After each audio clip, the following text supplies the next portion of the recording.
সরকার দেখুক, কোর্ট দেখুক, নিরপরাধ মানুষরা শাস্তি পেলে কতটা কষ্ট হয়, আজও তারা লড়ছে। আজকে 11-12 ভেরিফিকেশন লিস্ট প্রকাশিত হয়েছে। ব্যক্তিগতভাবে আমি সেখানে কল পাইনি, কারণ আমার মার্কস কাট অফের থেকে 3 কম আছে। আমার মতো যারা রয়েছে, যাদের 9-10-এও সুযোগ রয়েছে, আমরা সকলেই নবম দশমের রেজাল্টের দিকে তাকিয়ে থাকবো, আশাবাদী থাকবো যেন যোগ্য শিক্ষক শিক্ষিকারা সেখানে কল পাই। আমরা আজকে দেখলাম যে 11-12-এর যে ভেরিফিকেশন লিস্ট প্রকাশিত হয়েছে, সেখানে যারা 11-12-এর কর্মরত শিক্ষক শিক্ষিকা সিঙ্গেল সাবজেক্টে চাকরি করেন, যেমন উর্দু, এডুকেশন বিশেষ করে, সেখানে কিন্তু অনেকেই ডাক পাননি। তারা 7টা বছর ধরে যোগ্যতার সাথে চাকরি করেছে, কিন্তু আজকে অন্যের দোষে তাদের চাকরিগুলো চলে যাচ্ছে। এই মানসিক যন্ত্রণা, হতাশার মধ্যে দিয়ে পরীক্ষায় আবার বসতে হয়েছে। পরীক্ষা কারোর কারোর খারাপ হয়েছে, কাট অফে অনেকেই আসতে পারেনি, কিন্তু দোষ কি তাদের ছিল? তারা তো যোগ্য, ভুল তো তাদের ছিল না। তাহলে আজকে আবার তাদেরকে পরীক্ষায় বসতে হলো, এবং তারা যে উত্তীর্ণ হতে পারলো না, তাদের জন্য রাজ্য সরকার কি ব্যবস্থা নেবে? তাদের জীবন জীবিকা এই অকালে ঝরে যাবে, এটা তো কখনো হতে পারে না। আমরা চাইবো যে আগামী যে নবম দশমের রেজাল্টটা আছে, সেখানে যেন অধিকাংশ যোগ্য শিক্ষক শিক্ষিকারা তারা চান্স পায়, এবং শুধু চান্স পেলে তো হবে না, আলটিমেটলি চাকরিটা তো পেতে হবে। আমরা মন থেকে কখনোই মেনে নিতে পারবো না যে অন্যের দোষে চাকরি হারিয়ে আজকে জীবন জীবিকা থেকে আমাদেরকে পুরোপুরি ছাঁটাই হয়ে যেতে হবে, অকালে এই জীবনগুলো ঝরে যাবে, এটা কখনো হতে পারে না। 11-12-এর যে সমস্ত সিঙ্গেল সাবজেক্টে কর্মরত শিক্ষক শিক্ষিকারা আজকে ডাক পেল না, তাদের জন্য রাজ্য সরকার কি ব্যবস্থা নেয়, এই দিকে আমাদের নজর থাকবে।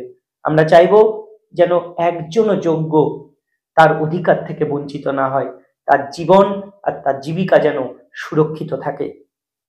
আজকে একাদশ দ্বাদশ স্তরের কল ফর ভেরিফিকেশন ডাকা, মানে যে লিস্ট, সেই লিস্ট পাবলিশ হয়েছে। সেই লিস্টে 7 বছর চাকরি করার পরেও এমন বহু ক্যান্ডিডেট আমাদের আছে যারা ইনক্লুড হতে পারেনি। তারা অনেকেই নবম দশম স্তরে আবার তাদেরকে অপেক্ষা করতে হচ্ছে। পাশাপাশি সিঙ্গেল সাবজেক্টেরও অনেকে আছে যারা কল ফর ভেরিফিকেশন ডাক পায়নি।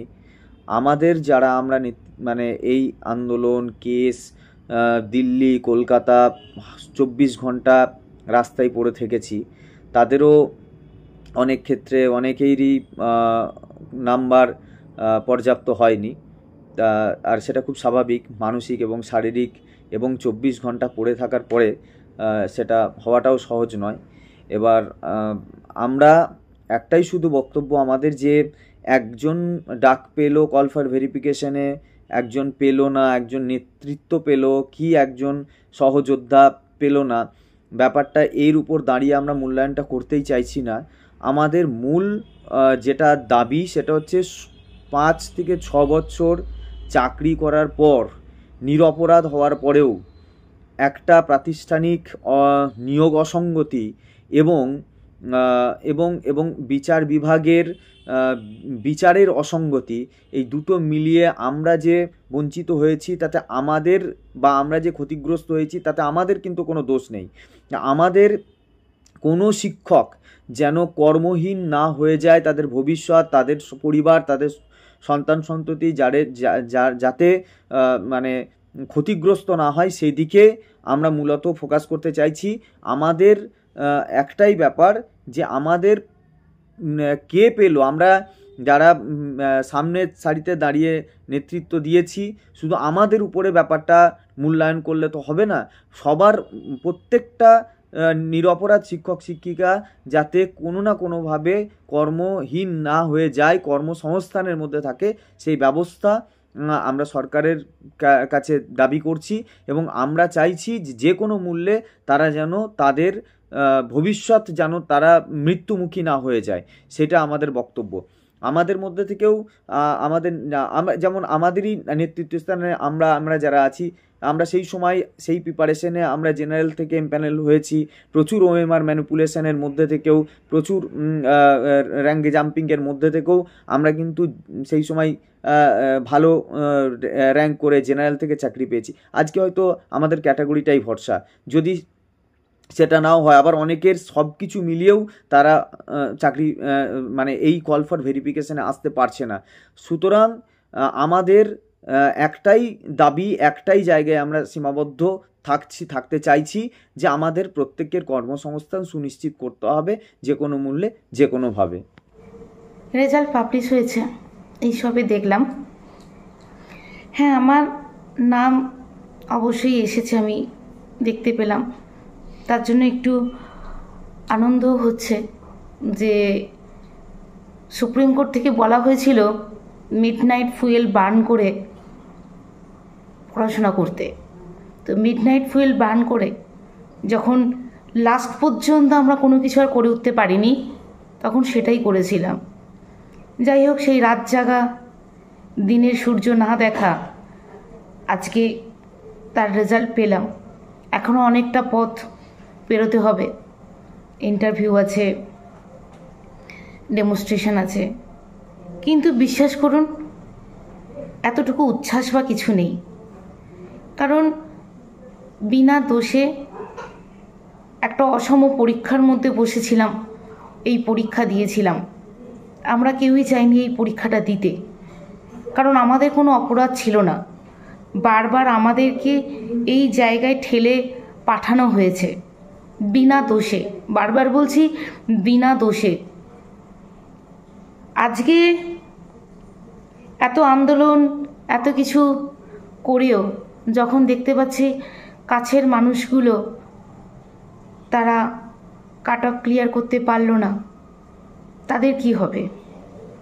আমাদের তবু একটা চান্স থাকলো, জানি না ইন্টারভিউ আর ডেমনস্ট্রেশন দিয়ে পাবো কি না, কিন্তু যারা কাট অফটাই ক্লিয়ার করতে পারলো না তাদের কি হবে? আমি পেয়েছি, আমি যদি আমার নিজের জন্য লড়াই করতাম তাহলে হতো। আমার সেই সব বন্ধুদের কথা আমি ভাবছি যে যারা এইটাতে পাশ করলো না, তাদের জন্য কি কোর্ট ভাববে? তাদের জন্য কি সরকার ভাববে? তাদের জীবন কি করে চলবে? 31 ডিসেম্বরের পর তাদের জীবন কি করে চলবে? বলতে গেলে গলা ধরে যাচ্ছে। বহু মানুষ ফোন করছে, দিদি হয়নি, কি করব? কি অ্যান্সার দেব বলুন তো? কি করব? যাদের হলো না কি করবে তারা? অনেকে এমন আছে যাদের 9-10-এরও সাবজেক্ট নেই, শুধু 11-12টাই সব ছিল। তারা কি করবে? এই অসম প্রতিযোগিতায় তারা হেরে গেল, তাদের জীবনটা কি করে চলবে? সুতরাং হয়তো আমি সবার সামনে বলছি আমি পেয়েছি, কিন্তু আমার যে বন্ধুটা পেল না, কোনো আনন্দ নেই, কিছু বলার নেই। সরকার দেখুক, কোর্ট দেখুক, নিরপরাধ মানুষরা শাস্তি পেলে কতটা কষ্ট হয়, আজও তারা লড়ছে। প্রথমেই আমাদের সকল মিডিয়া বন্ধুদের আমরা আন্তরিকভাবে ধন্যবাদ জ্ঞাপন করছি। আপনারা বরাবরই আমাদের পাশে থেকেছেন। আজ সন্ধ্যা থেকে অনেকেই ফোন করছেন প্রতিক্রিয়া জানানোর জন্য। দেখুন, আজকের দিনটা আমাদের কাছে মোটেও আনন্দের তো নয় এবং উল্লাসেরও নয়। আমরা যারা 2016 প্যানেলের যোগ্য শিক্ষক শিক্ষিকা হিসেবে চিহ্নিত সুপ্রিম কোর্ট দ্বারা, সিবিআই দ্বারা, আমরা আদতে কেউ এই পরীক্ষাটাই দিতে চাইনি।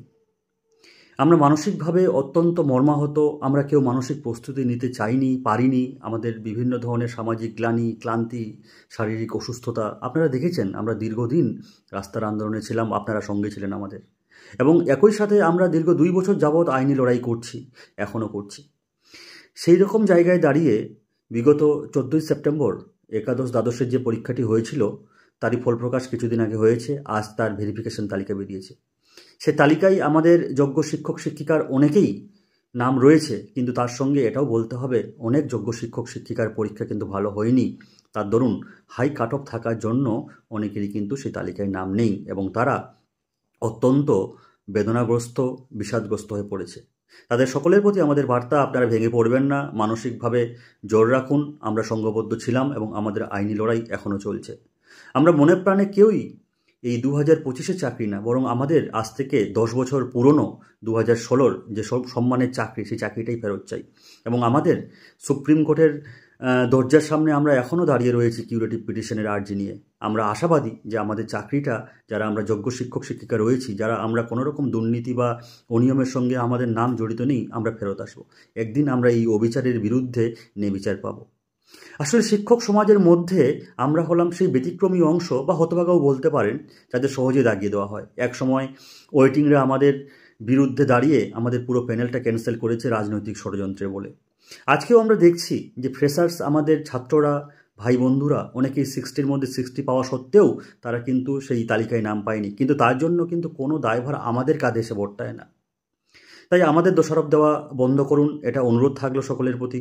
এবং সামনেই নবম দশমের ফলাফল এবং তার সঙ্গে ভেরিফিকেশন তালিকা আসবে। আমি আশাবাদী এবং আমরা চাইবো আমাদের সকল যোগ্য শিক্ষক শিক্ষিকা যেন পুনরায় তাদের সম্মানে চাকরি ফেরত পায় এবং কোনো রকম অপ্রীতিকর ঘটনা না ঘটে।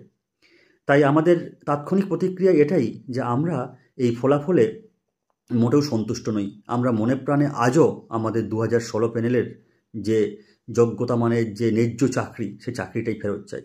সকলকে ধন্যবাদ, সকলে ভালো থাকবেন।